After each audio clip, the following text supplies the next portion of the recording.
Greek orator and statesman Demosthenes said, the best protection for the people is not necessarily to believe everything people tell themselves, meaning we must actually never be willing to believe everything that we basically either tell other people and that we basically say to ourselves, because if we do believe everything that is both internal and external, then that becomes the direct reflection of our own internal ignorance and psychological insecurity, emotional instability, mental turmoil that manifests in our aggression, arrogance, pride, vanity, ego, crisis, and unnecessary suffering and undesirable troubles that we face and that we encounter in our lives from external circumstances and societal situations, primarily because we sometimes are in the habit of believing everything that we tell other people and that we say to ourselves. But the thing is, we should never be believing everything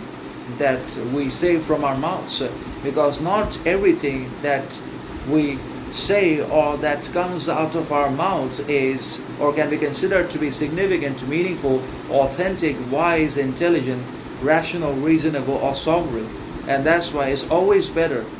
to be skeptical and to adopt skepticism and double thinking in our lives, particularly regarding our own character, thinking, mentality, perception, and not always the others. Now, it's also important to investigate and scrutinize constantly the others' behaviors because they don't respect us, admire us, and love us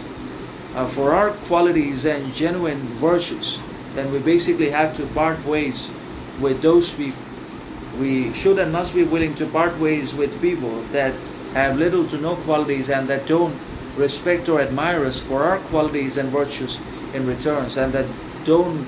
reciprocate our energy and effort and attention and time. So that's how this whole dynamic works out. So the thing is, we just cannot be believing everything that we say to ourselves because if we do, then we become arrogant, ignorant, and delusional. And we're going to continue to make mistakes and errors simply because we believe ourselves absolutely, and we also have made the terrifying mistake of accepting ourselves completely, because the most terrifying mistake one can make is to accept themselves completely. We must always be in the process of investigating, examining, evaluating our actions, behaviors, communications, our internal qualities, character, mental faculties, etc., so that we can seek the truth and pursue knowledge and also develop